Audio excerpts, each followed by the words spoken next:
Hello, everyone, and welcome to Mostly Hedgehogs, the show where we talk about various things hedgehog related. I am Morgan, and with me today is Matt. Why, hello.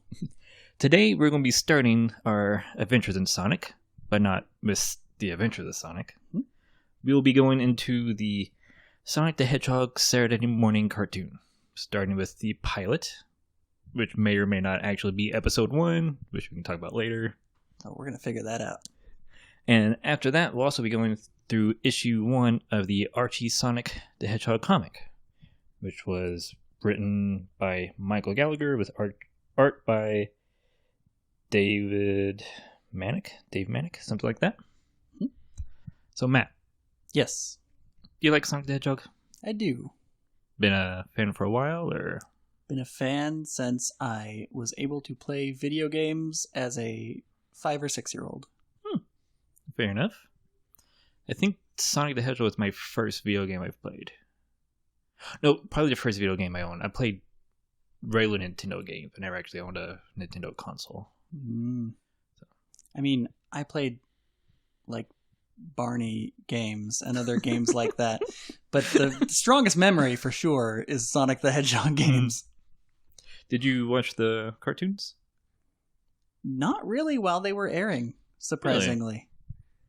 I was caught up in the games. Mm-hmm. I knew I loved the comics because I'd see them at gas stations. But I wasn't watching whatever network Sonic was on. I actually don't remember.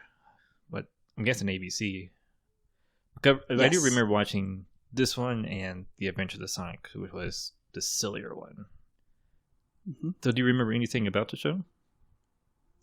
So I watched it when I purchased it as a 17-year-old, I believe. Okay. And it'll be interesting because the main memory I have of it is that it was a tad slow for 17-year-old me. Okay. Is this around the same time you started getting into anime and stuff? Oh, I was long into anime. Right. I just imagine like that comparison between a Saturday morning cartoon and anime.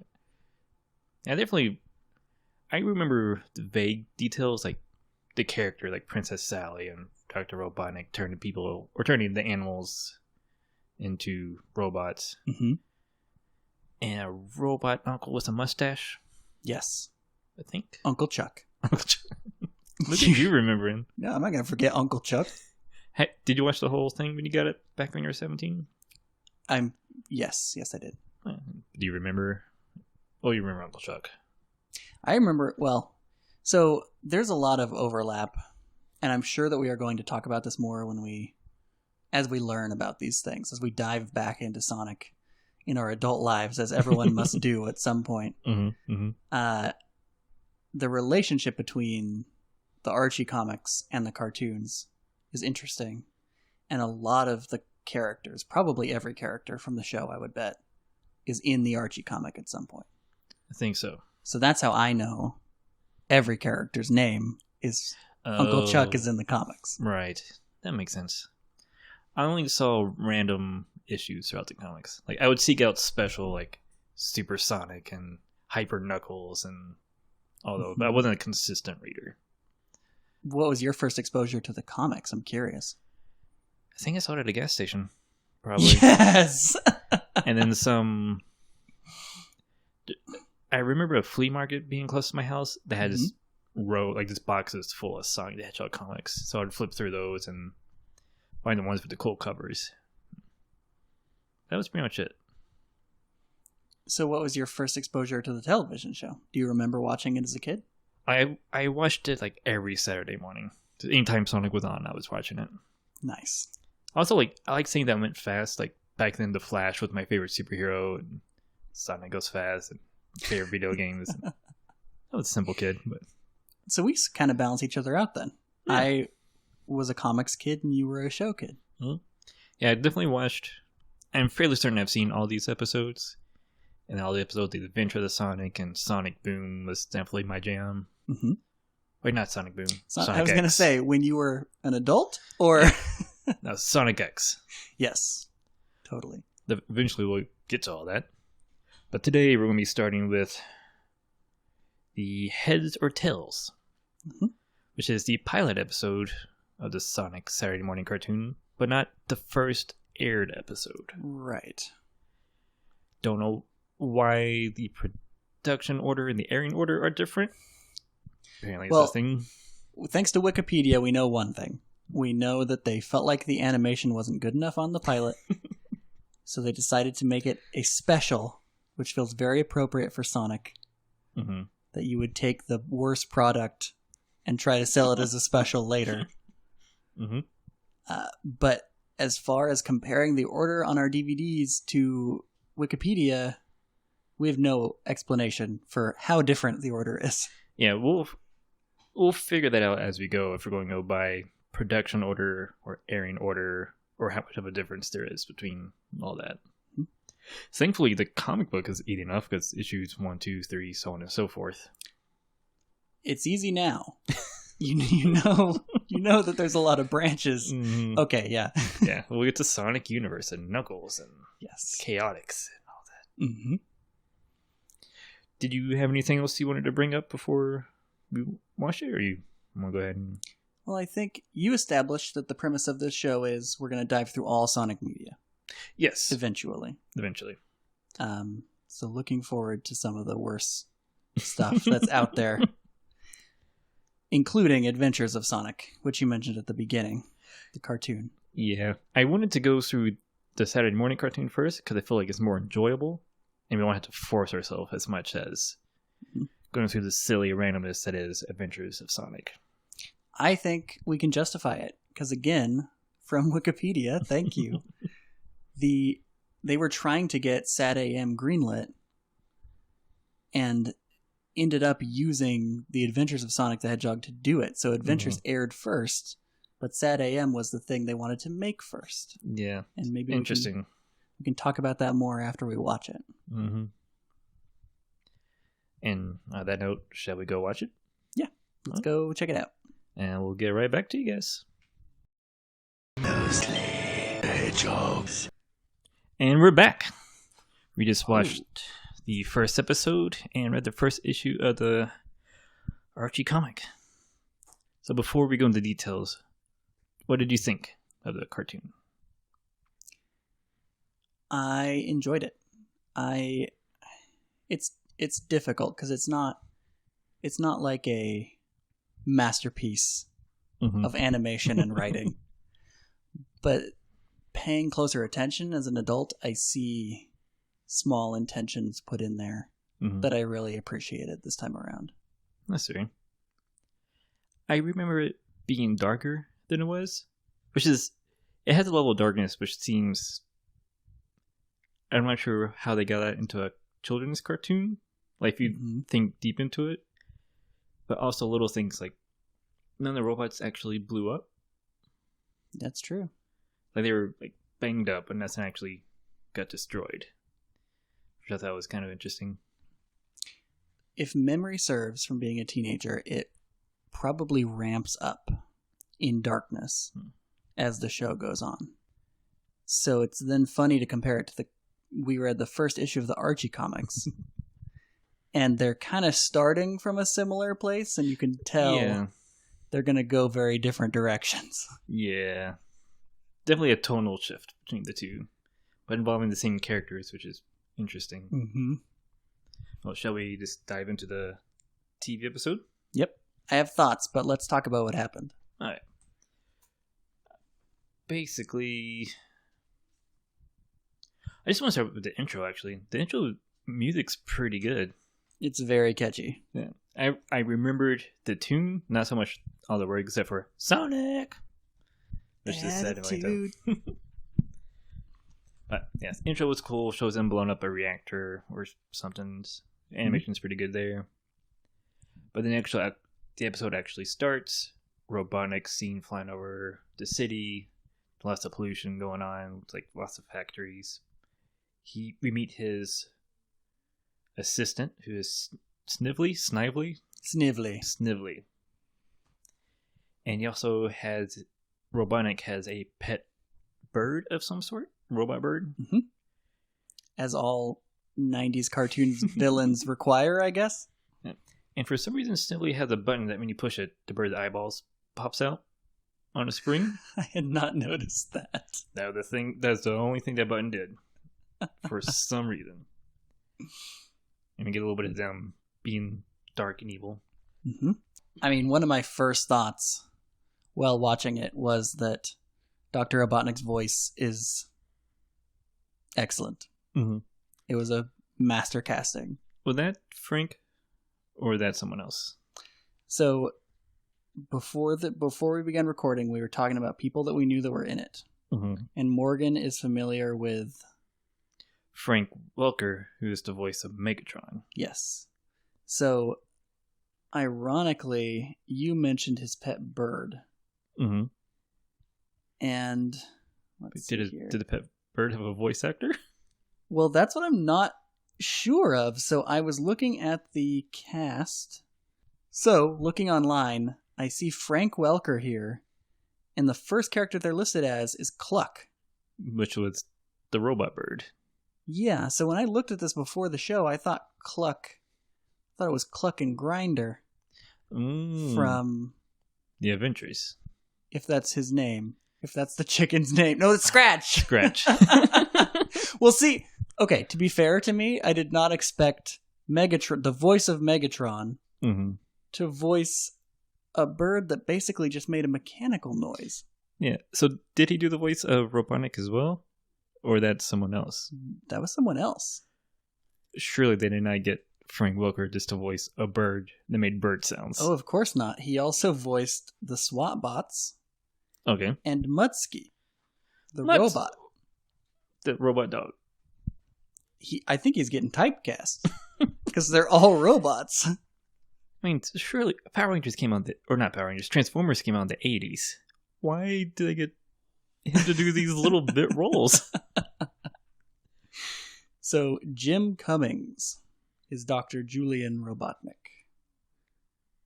And Jim Cummings is also Winnie the Pooh, the Tasmanian Devil, as well as many, many more roles. But for good reason. Yeah. His Dr. Robotnik is brilliant. He's pretty good. Robotnik and Sniffly are watching TV screens. They see Tails picking flowers for Sally.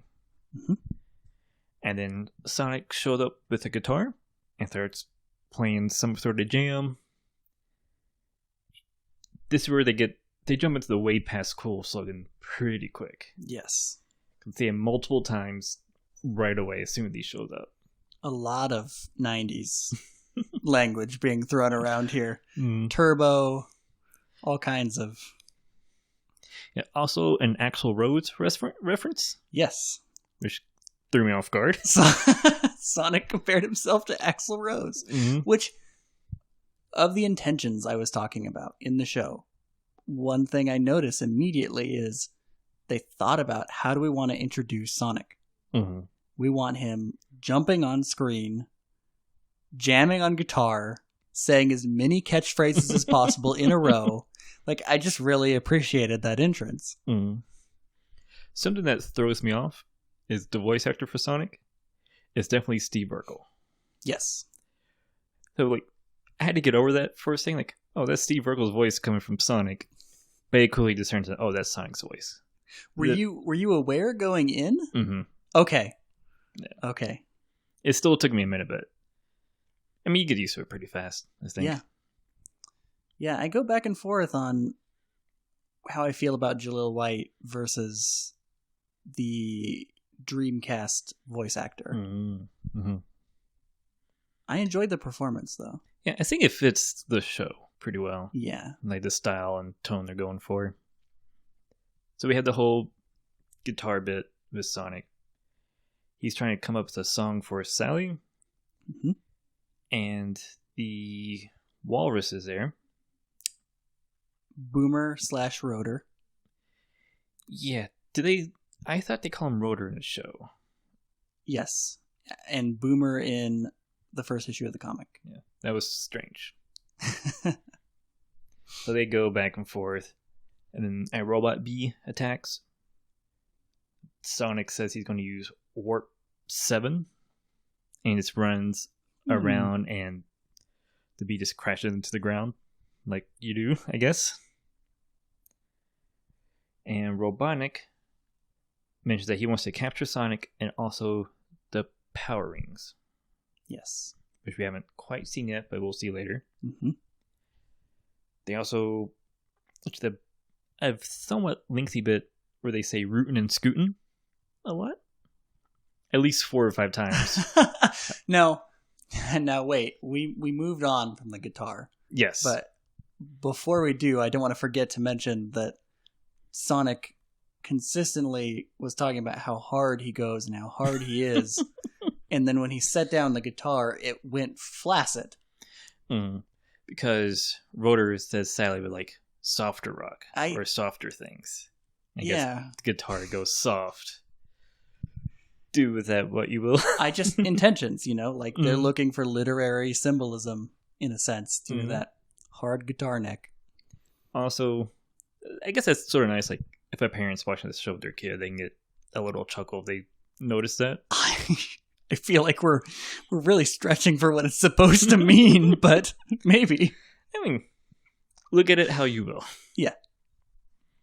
Sometimes a cigar is a cigar, and sometimes it's not. So they end up back with the Freedom Fighters, and we meet Antoine, who is, I think, a fox. That's a good question. Tails is a fox, so I don't think they would make Antoine also a fox. I thought you were going to say French. He is French. Yes. Definitely French. We also meet Bunny, who is a rabbit with robot bits attached. Mm-hmm. She's a bunny rabbit. No, that's her name. Don't laugh. Was her name Bunny Rabbit before she got the robot bits? Or did these are questions in life that everyone must face. I'm going to have an existential question later on. Okay. I could maybe pull a few existential questions from all of this. We have, then Antoine hits on Sally. Rotor's there. Pretty sure Sally's a chipmunk. Yes. Sally is a chipmunk for sure. And then we see Sonic and Rotor and Tails get a power ring out of a lake. The power ring is just like the rings from the game, except for it's all glowing and just rises from the water. They don't really explain anything about that. No. Had kind of a King Arthur vibe. Sort of. That rose from the lake. Mm-hmm.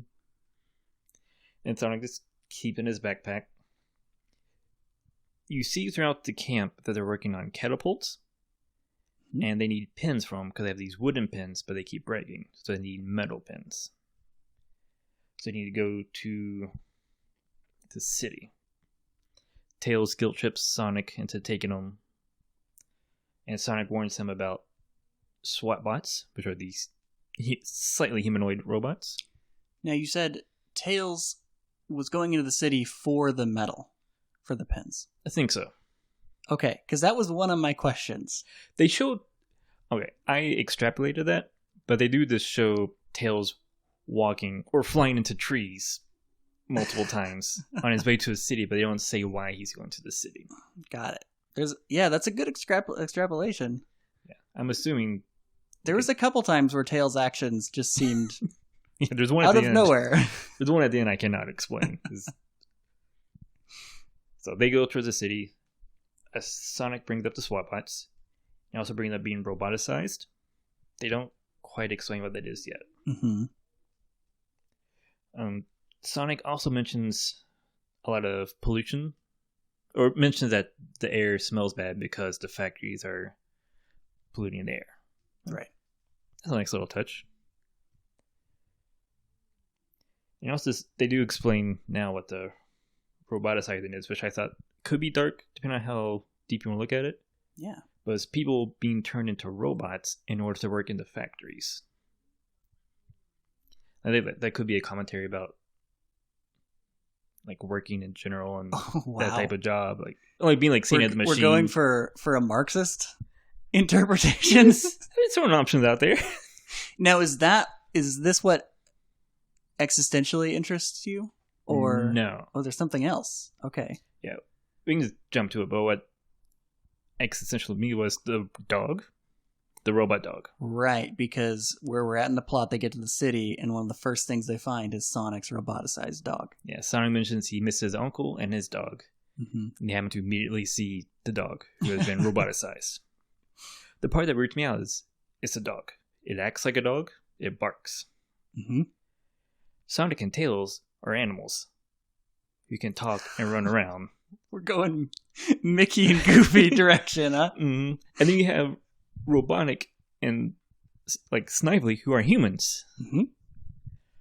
What is going on in this world? The hedgehog, the talking anthropomorphic hedgehog, had a pet dog. And it's just, why isn't the dog able to walk and talk? So, I'm scared to venture out into this and be wrong. Mm-hmm. Because it's been quite a while since I read the origin Archie comics. Mm-hmm. But I believe the proposal they came up with, which there's a million Sonic canons, mm-hmm. is that we are in a post-war world in the same vein as Adventure Time's post-apocalypse. Interesting. And something about that to do with radiation has created animal people alongside regular people that survived, alongside, I guess, regular animals. That's interesting. I wonder if I doubt the TV show is going to go there. We'll have to see. I don't remember. I think so there is a Great War that might be mentioned. Okay. But the Great War that's talked about, if it even is the Great War between the animal people and humans. Okay. Which I really like Archie comics lore. Mm-hmm. Let's put that out there on the first episode. And I know that I maybe shouldn't, but it's just beautiful in its own way. And I'm excited to talk about it. I'm looking forward to when the Archie comics get to that sort of storytelling. Yes. As we'll find out later, they're not quite there yet. No. So we meet what was the dog? Mutsy. Mutsky. I wrote his name down 3 different ways because I heard it 3 different ways throughout the episode. Yeah, it was not clear. Right, so they see Muskie. Sonic tries to reason with him. It works for a minute, but then I guess programming kicks in. Mm-hmm. The dog attacks Sonic. Then the SWAT bots find them. And they do some running around. Sonic and Tails end up in a vent inside Dr. Robotnik's lab, where they overhear his plan. Robotnik has a chemical which will kill all the trees in the forest, revealing the Freedom Fighters' secret base. Mm-hmm. That's a heck of a plan. That it seems like that is still a solution that is available. Like, at any given moment, he can do that again. Yeah. He gets thwarted this time. Yep. So Tails sneezes. They get caught. Sonic does some running around. He pulls out the power ring. Right. From what I could tell, it just makes him go faster. Because he pulls out, it glows. He does this swooshy run around in a circle bit. Mm-hmm. And it runs away. It was not clear in the sense that you would think if Sonic gets surrounded by SWAT bots, he would run around and beat them all up. Mm-hmm. And when he pulled out the power ring, that's also what he did. So it helped. It seemed more swooshy than when he normally runs. Oh, okay. I like that blur effect of him. Mm-hmm. Like they really wanted to emphasize the oomph. Yeah, I think. But it also didn't seem to do too much. Mm-hmm. Well, as it does not in the games. I think it's the distinction between the games and the show is interesting. Yeah, I wonder, or I feel like the show's version of the power ring is more akin to the game's version of a Chaos Emerald. Yes.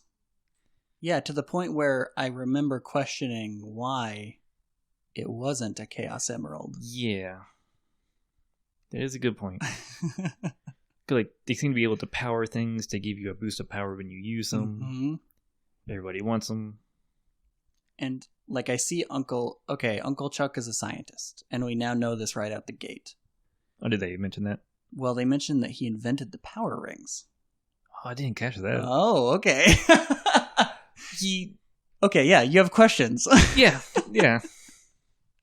He invented the power rings that rise from the lake. Yep. I guess predictably, because they were waiting for it. Mm-hmm. Maybe it seemed like a certain time. Yeah. Okay, that's... Right, so this gives us more questions than answers, because then there's... How do you invent something that, in theory, just exudes power for life forms? And then also, did he, like, invent it magically? Or is it science? Because it's just a ring. Yeah. A power ring, though. And it's also, maybe did you catch this? Only Sonic can use them. And that's why. Because his uncle made them. Right, I did catch that part. I didn't catch what happened to the ring after Sonic used it. Oh, like, does it get used up? Maybe. I'm assuming they'll keep getting more from that lake. I mean, in the game, there's a million of them. Mm-hmm. So, what does it matter if it's used up or not? I mean, we've established they work differently than the game. All right, that's true. Although I guess in the game, while you have a ring, you're practically invincible. It only takes at least one. Yeah, maybe that's the idea. Yeah, he doesn't have to worry about getting hurt while holding the ring. Mm-hmm. Unless he gets it knocked away from him, then he can't be hurt. I like that. That makes sense. So they escape using the power ring. Mm-hmm. They go back to Knothole. Also, Bunny and Susie are hanging out. Sally. Whew. Why did I write Susie? Yeah, Sally. I was trying to write down notes fast while we were watching, and so Sally and Bunny are hanging out, and I guess Bunny's bedroom. You noticed that too. She's in bed with a face mask and like rollers in her ear. Yes, Bunny is. Yeah. But Sally's in her room. Mm-hmm. Sitting on the edge of her bed. Yeah. Worrying about Sonic. So we're not passing the Bechdel test right away. Yeah. We have two female characters talking. They could have been... She rules a kingdom. Mm-hmm. She could have been talking about anything. Mm-hmm. Talking about her boy. Yep. How she's worried about Sonic, and she wondered if Sonic did this on purpose to get a reaction out of her. Yada, yada, yada. Sonic rolls in, warns them about the incoming tree-killing chemical. Mm-hmm. So they set up a line of defense. They get the catapults out.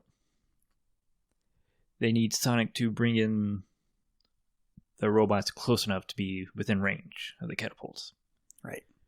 So they launch Sonic out of the catapult.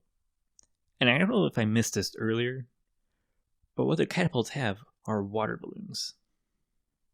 So when they launch Sonic at him, he hangs in midair Wile E. Coyote style, and just throws a couple of water balloons at this bee robot. Yeah, and I think this is our first time seeing the water balloons. I don't think that was shown before. Right. And fairly soon after that, there's some shenanigans. Sonic runs around some more, gets them in range, and then the other catapults launch. I think there's still just water balloons, right? That's what they're... Yeah. Yep, makes sense. Nature versus machine, right? Water, short circuits, whatever. Mm-hmm. And that's pretty much it. They start clapping because like the robots turn around. They don't get destroyed. They just get banged up and leave. Did we not see any Buzz Bombers get destroyed? They didn't fall from the sky? Mm-mm. My mind just sort of assumed. Unless I missed it, like I was writing a lot of stuff down. Mm-hmm. But it seemed like they just got banged up, and when I'm turning around, Robotic's like, "What are you doing?" And they all just retreat. Mm. The weird part about this is while Sonic and Sally are like high-fiving each other, everyone's clapping hands, Tails is screaming for help. Like, "Help me, Sonic, help me!" And he's acting like he's running, unknown what he's running from. The timing would indicate or suggest that he's running from the B-bots, but he's not, because you never see them in the same shot together. And he's also screaming after, like, while everyone else is celebrating. Maybe the joke is he's so late to the game that he's afraid of the retreating buzz bombers? Maybe. Or maybe it was supposed to be he was running from the bug bombers and the timing of it's awkward. Maybe. I feel like we want to work to give that one to the show. I got the mystery tales is detracting from the point I was gonna make, unfortunately. Okay. But I'm still gonna make my case. Yeah. So, something I really appreciated in the final scene, right? Mm-hmm. They managed to show several characters' motivations at once.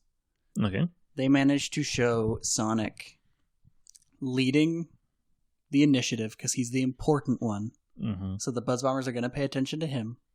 But he's also being self-sacrificial right off the bat. Mm-hmm. He's being catapulted. He's going to be the focus. He's relying on Sally's plan and everyone else. Mm-hmm. Like they could not have defended themselves without Sally preparing the whole episode. True. Right? Which shows her responsibility compared to his not responsibility. And then they talk about the Buzz Bombers being the ones that will chase after Sonic as soon as he's seen. But that wasn't what they showed, and what they showed was better. He is launched at them, and to the point where he brings down the Buzz Bomber with the chemical, the dangerous chemical. Mm-hmm. And Robotnik does not say, retrieve the chemical and do the plan. True. They show Robotnik's character too, because he's so Sonic obsessed and angry that he loses himself and is just focused on attacking Sonic. So like all of that happening at once, I don't know. I might be overanalyzing, but that might be the nature of this show. But that we're gonna be looking too hard at a children's cartoon, maybe. Yeah? But I enjoyed it. You also brought up a fact after we finished watching the episode that there's no reason that he couldn't do this again. I guess unless you just expect the catapult to be a constant deterrent. Did you see them pick up the chemicals? No, I think they're still in the canyon that they fell into. Okay. Let's just say Boomer/Rotor is going to incorporate that into his own. I think he's the inventor. Yeah. I think so. Yeah. But that's pretty much it. Sally and Sonic have a little silly back and forth and walk off and the episode ends. I did have a few beyond the weirdness of the power rings. The only other thing that really stood out to me is some of the voices are really well cast. Some of them are so-so, but I think Jaleel White as Sonic, I think Cummings as Robotnik, I think Sally's voice actress, who we will give credit to in the future, are all really good. Yeah. I really enjoyed, even though I recognize Sally as Phil and Lil, I'm almost certain from the Rugrats. Yeah, and you said Tails, the tail that sounded like Chucky? No, Tails I want to compliment too. Oh. Tails' voice is cute. It is. It's clearly a kid. Yeah, it makes him sound very young, which I think gets lost sometimes in Sonic media. No, Bunny Rabbit was Chucky. There you go. Which is a little weird seeing who's supposed to be a Southern Belle being voiced by Chucky, but I got past it. Yep. I think that fits her pretty well.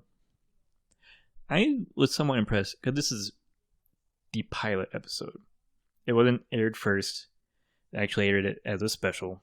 But I thought, as far as the pilot goes, animation and storytelling is pretty good. Because pilots can sometimes be a little janky, and like rough around the edges, sort of like a proof of concept more than an actual polished episode. But it was good. I was wondering, because we already joked about it saying that they didn't want to use the animation from the pilot to start. Mm-hmm. I almost wonder if they touched it up before they actually aired it. That makes sense. Because it was not bad. Mm-hmm. I was clowning on it before, but it looked fine.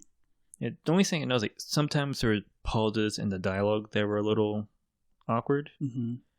But aside from that, like structurally, I didn't see anything that was too rough. So I'm actually excited to see what their improved version of animation looks like. Absolutely. And I believe it has... I can't imagine there were a lot of shows back then that had the Adventure Time Steven Universe carrying a long arc writing. And this one does. Yeah, there's a lot of setup there, especially with the uncle, who I know in the future shows up, becomes a recurring character. But we learn about him, that he exists, but aside from that, we don't know. Mm-hmm. There's also the hint of Sally being royalty, but she sort of dismisses. Like, Antoine tries to call her princess. Right. And she's like, the only royalty out here is the forest. Yeah, it's like a nice sentiment, but also an interesting, sort of like a Princess Leia type situation. You don't know how good your comparison is. But yes, very much. I get the feeling that on this show, I am going to be resisting rambling about the comics until I get to ramble about the comics. Mm-hmm. So that'll be good. I think it's good for people who have read the comics. If you can make a parallel now, it might be fun. You may actually catch up. Like, oh yeah, back then that was a. Mm-hmm. It's foreshadowing. In the Almost Hedgehogs pilot episode, they had a bunch of foreshadowing. Yeah. Look at this show actually being decent.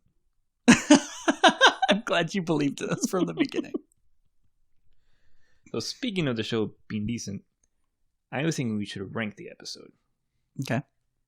I don't want to do a standard number system because that's kind of boring. But I was thinking, what are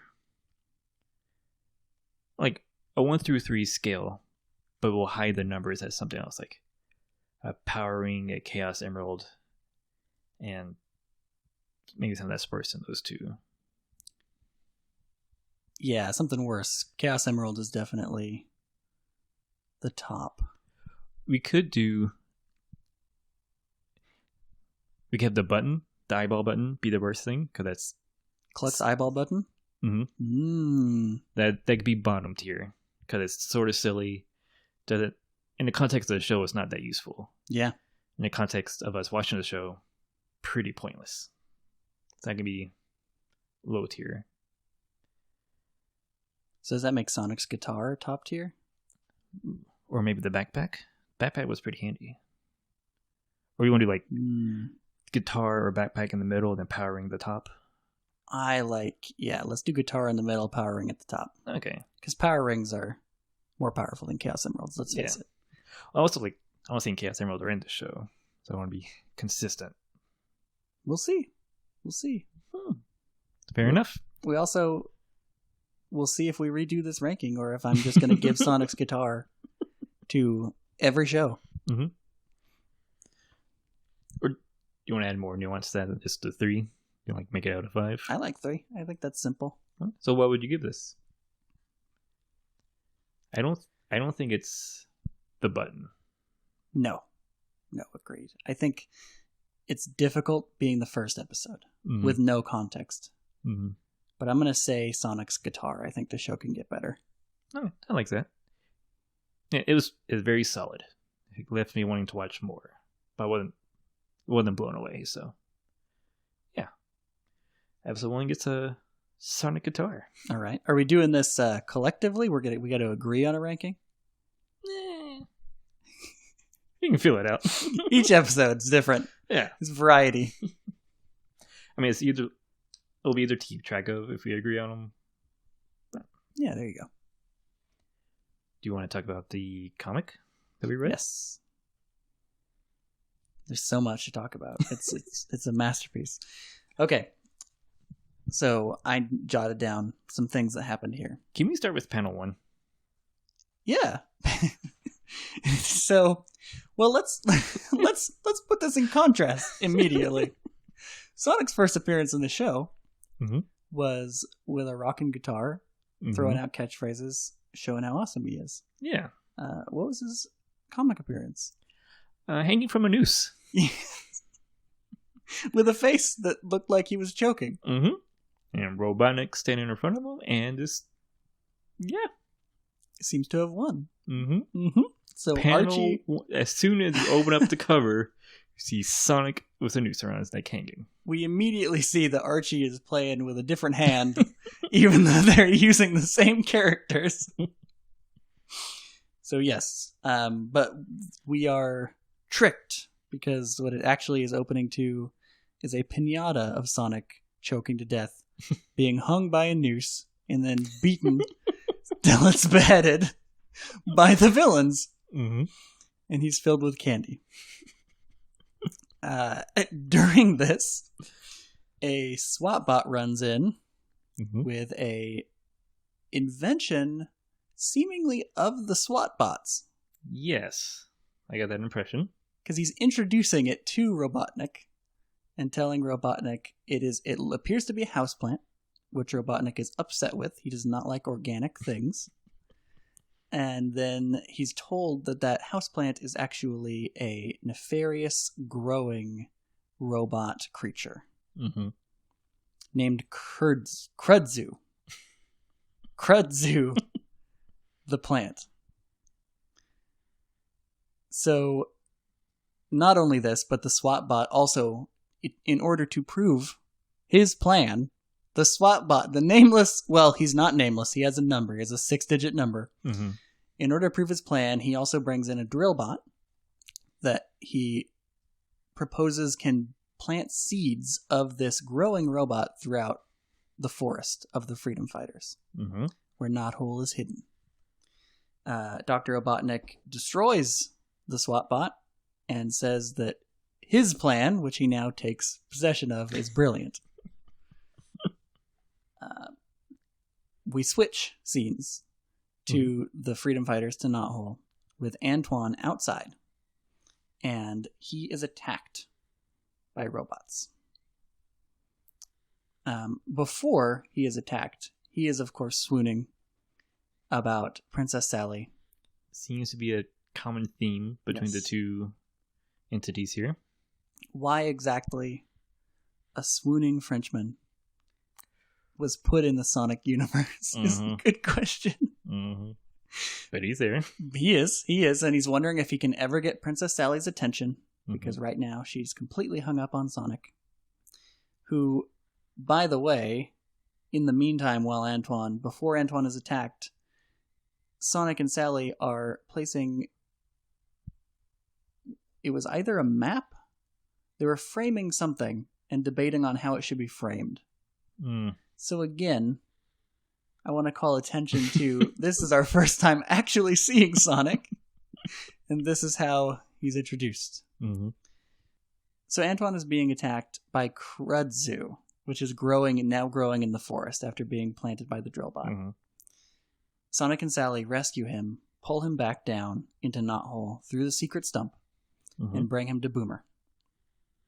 They want Boomer to help him. Not Rotor, Boomer. Yes. Okay, Boomer. They put Antoine on a table. Boomer pulls out a chainsaw. Antoine faints, but it turns out that Boomer just wants to cut the end of the table off in order to get closer to Antoine to rip off the plants by hand. Some sort of slapstick, silly comedy stuff. Lots of slapstick, silly comedy stuff going on. So, Tails, while they are freeing Antoine, comes into the room and gathers up the plant shreds, thinking they are cuttings from a houseplant, and puts them in a pot and tries to water them. Like you do. Before seeing the results of this, we transfer over to Robotnik, who is sending buzz bombers their way. Which is interesting as I look at my notes here for the plot, because the next beat is they realize that water kills Kudzu in the bucket. So you think, okay, they're going to have to use water to take down the beast. Yeah. And then they just check the weather, and it turns out it's going to rain. In 3 seconds. In 3 seconds, with a timed thunderclap that Sally calls.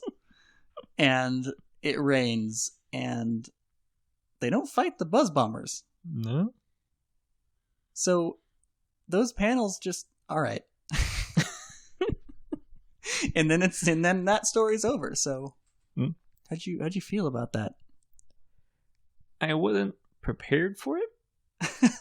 I knew it was going to be silly, and I thought it'd be more like the Adventures TV series.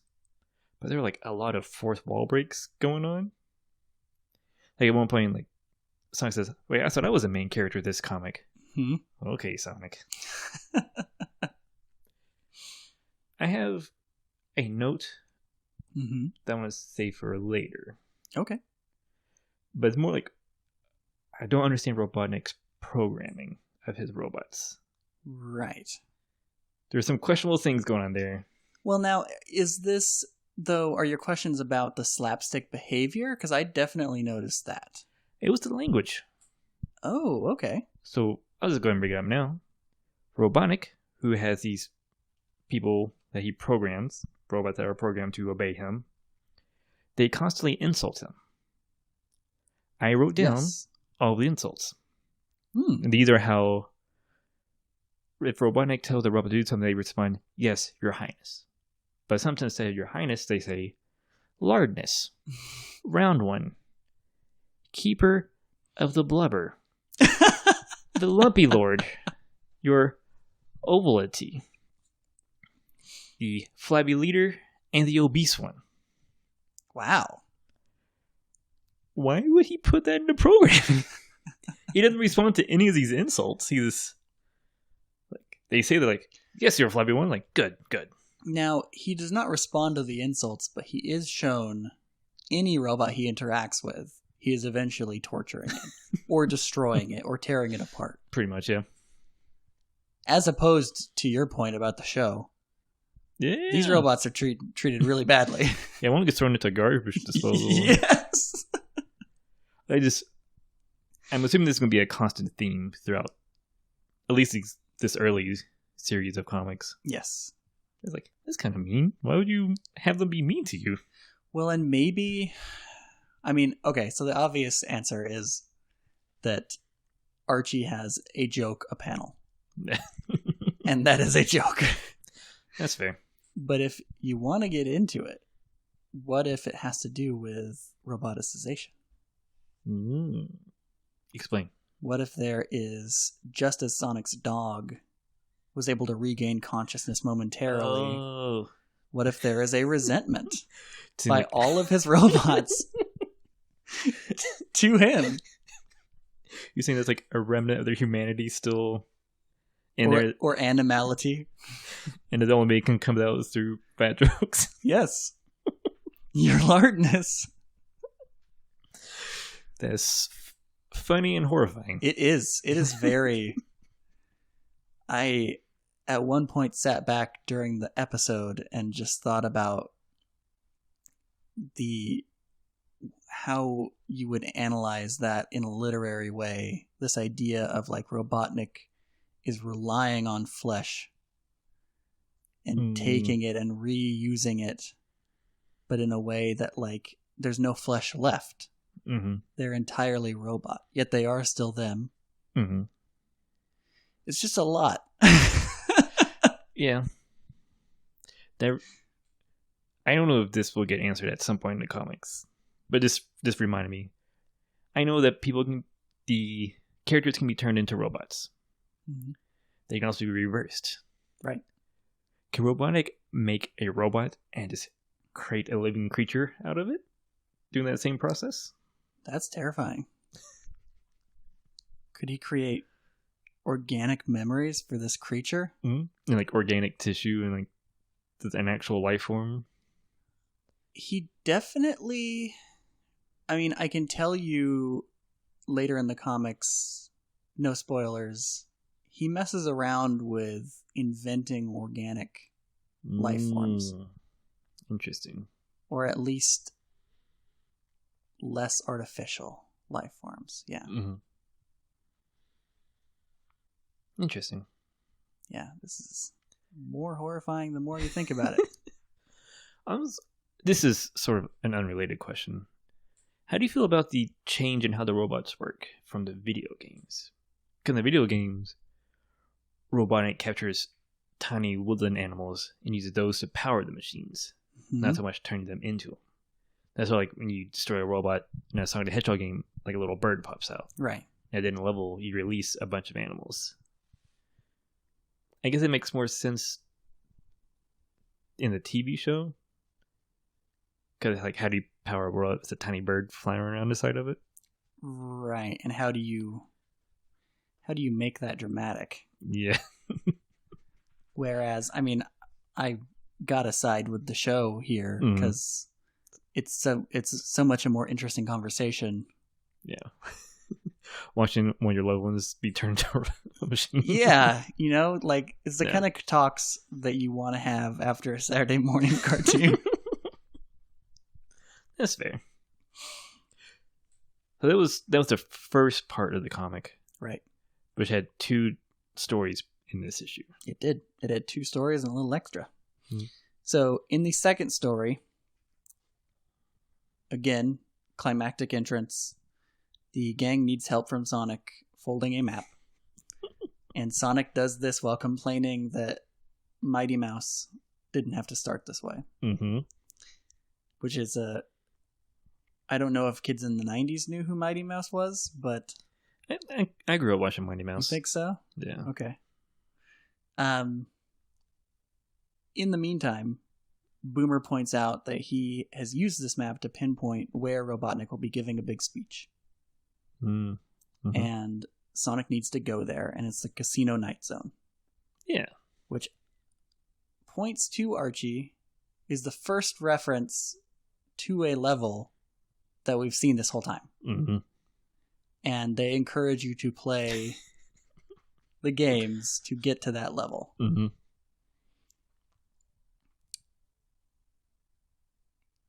Sonic goes to Casino Night Zone and bribes his way through the bouncer to get into the show. Or I believe he's extorted and then runs past the bouncer. Yeah, the bouncer is asking for money to get in. Yes. Sonic takes a front row seat for this speech/performance of Robotnik, who comes out and opens with stand-up. And then moves on to... And he's giving a speech to a robot crowd also. And he's introducing his new invention, which is the Orbinaut. That raised a question for me. Mm-hmm. The robot crowd, are these his robots? Yeah. It seems interesting that he goes through the trouble of setting up like a press conference to inform his own creations of something else he's created. It is weird.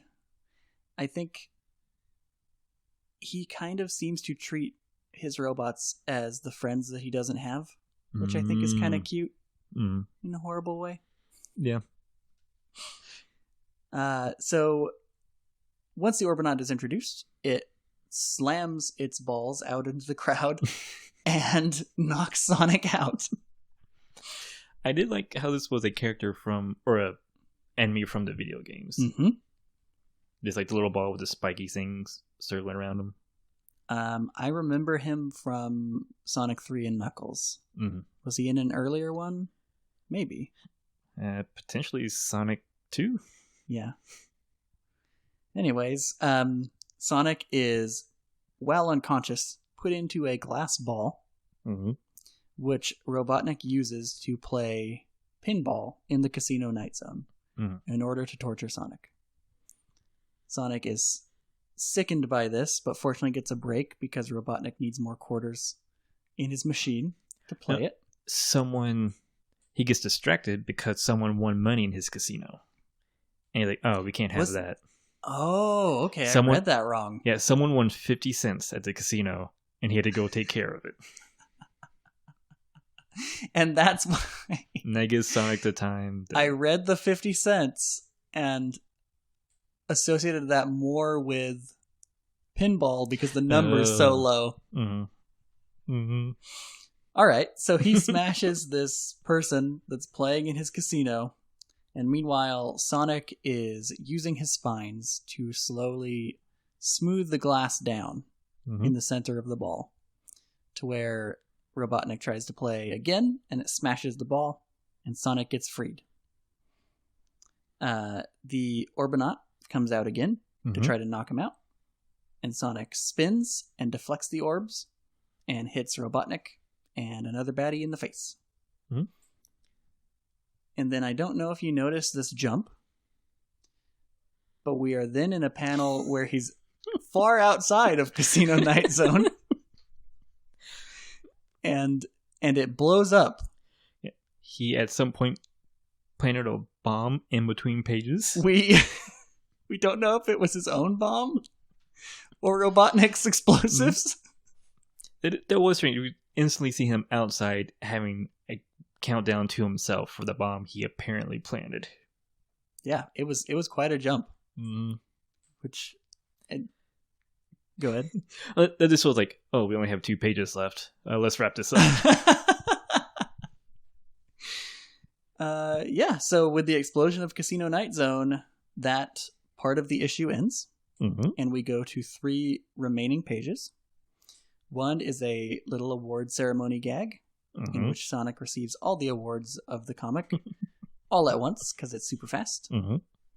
We have another page with a letter from a child asking about how fast Sonic has to move for his feet to become blurs, which I thought was really cute. Yeah. Do you think it's an actual letter? Like, you think a child actually wrote that in?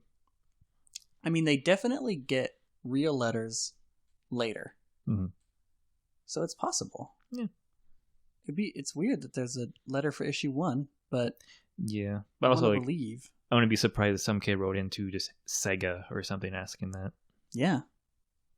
One of the things I noticed there was he talks about the different speeds that he's moving. Yeah. And at one point exclaims that he's going to try supersonic speed, but he's not supersonic yet. No.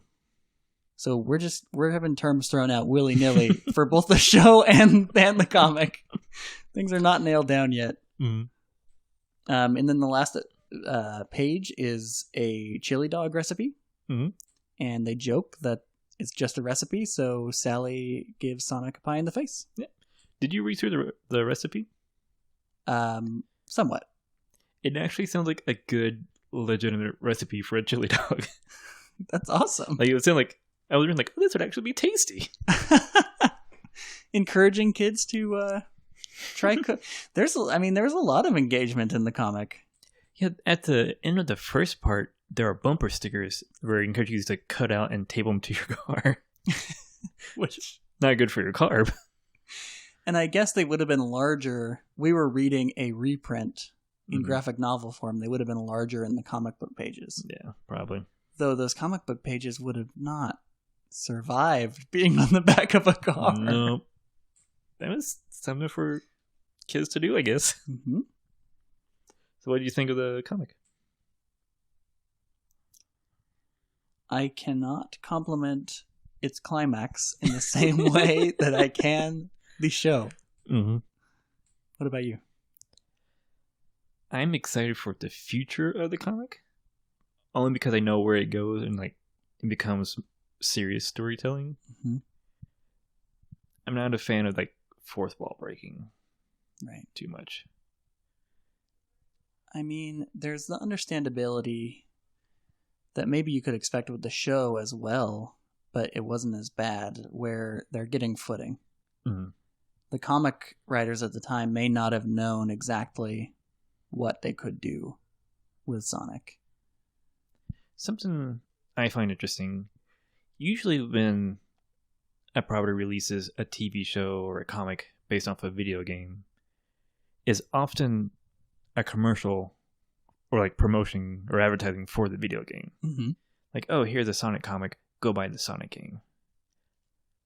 I feel like that's mostly the case, but we also don't use, like, these characters aren't in the video games. Right. Like, any of them. That's sort of strange. Tails. Like, yeah, Tails. Tails is, and later Knuckles will be in Shadow. But, like, you don't see Princess Sally in any of the games. No. Well, one. Oh, which one? Sonic Spinball. Oh. The SatAM characters are in that. Interesting. But they are not in any other games, to the frustration of hopefully every Sonic fan listening. Yeah. And if you don't agree, we can respectfully disagree. I just find it interesting that they deviated that much. I mean, 'cause like the Transformers cartoon is just definitely a commercial for the toys. Yes. So this seems strange that there'd be that much difference between a video game and... And the point stands out even farther with the show, because at least the comic tried to plug, like, this is a Genesis game. Go play the Genesis game. Yeah. But the show really... I mean, maybe they knew they were trying to build a franchise and not just... Well, I think what we read was that at least the creator was trying to make it a more serious show. So. This is true. I suspect that's why we can applaud episode 1, because they seem to... Someone had a creative seed, which I'd love to read more about next time we come on. Yeah. But someone had a vision for what they wanted this show to look like. Mm-hmm. Well, do we want to rank the comic? Yeah. I don't want... This might get a little complicated for a second. I like to introduce different symbols for the comic. Oh man, okay. This is because I think as the TV show goes on, with each new series, our symbols might have to change. So I don't know if power rings are going to be a thing, or Sonic's guitar is going to be a thing in the future. But this comic's going to be fairly consistent. But do we want to base it off things we saw in this first issue, like the pie in the face being pretty low, because that's pretty dumb? What was good in the comic? Is there anything that stood out? Or do we just need to put a placeholder for now until we have something more concrete to work with? Let's make our placeholder the Deus Ex Machina of rain. Because I think rain is vital to nature. I think the comic was making a statement about the balance between, man and nature and the struggle of survival. How we must live codependently. I think that's what they were going for. So is rain at the top of the list? Oh yeah. Nice. We want rain. Let's make a note real quick. So for the comic, rain is top tier. What else was in the episode? Well, pie in the face is bottom tier. You can write that down. Oh, Boomer's table. That's middle. That's. So, I don't want to rag on it too much, but a lot of this comic was not good. I mean, it was throwing everything on the wall to see what sticks. What were our rankings for the TV show again? Power ring at the top, Sonic's guitar in the middle, and the button. Yes, the cluck button. Okay, so we have the rain being at the top for the comic rating. The middle is Boomer's table. And the bottom was the pie that got thrown in the face because we needed a joke. Honk honk. I feel like we're going to change these out eventually. Oh, probably pretty soon. But where would you put this issue? Well, I chose first for the show, so go ahead. while it was a fun, I don't know if fun to read, it was not a terrible thing to read. I didn't really find anything going for it. Yeah, nothing to latch on to. Yeah. Like we had trouble coming up with the list for ratings, like good or bad thing that stood out. It's true. It seemed they took the slapgun shotgun approach to maybe something will be funny. But I don't know if that makes it bad. Right. If you want to engage with it as what it was meant to be, it was meant to be a gag strip comic. Right. Clearly. And since it's the first one, I guess I'm leaning towards the boomer table. Yeah, I'm down to give it a pie in the face and see where we go. We can give separate ratings. True. So we have Boomer's Table. Although I do have a feeling, and this is maybe a little bit cheating, but I know how good the comic can be, and this is not going to be anywhere near where it can go. Yeah, I might be subconsciously considering that. Yeah, so I'm okay with a pie in the face. I guess honk. The best thing, the best way I can work around in my brain is, if I read this, I would not want to read the second issue. Like if I picked this up at a store with no context for anything, I would not pick up the next one. Right. Yeah, I think if we can both say, because you pointed out we're having trouble remembering things from it, and if it did not hook us, I don't see how it succeeded as a story medium. Yeah. Okay, so the comic book issue 1 got a pie in the face ranking, which is the lowest, and the pilot episode got a guitar. Yep. To read solid. Yep. I think that's about wraps it up. Anything else you want to say? I hope when you edit this episode, we are introduced with guitars. Are you looking forward to the next episode and issue? Oh, yeah. Episode for sure. Yeah. And issues I will be looking forward to, yes. All right. Well, with that, I guess we'll see you all next time. I was Morgan. I was Matt. And this was Mostly Hedgehogs. Bye-bye. Bye.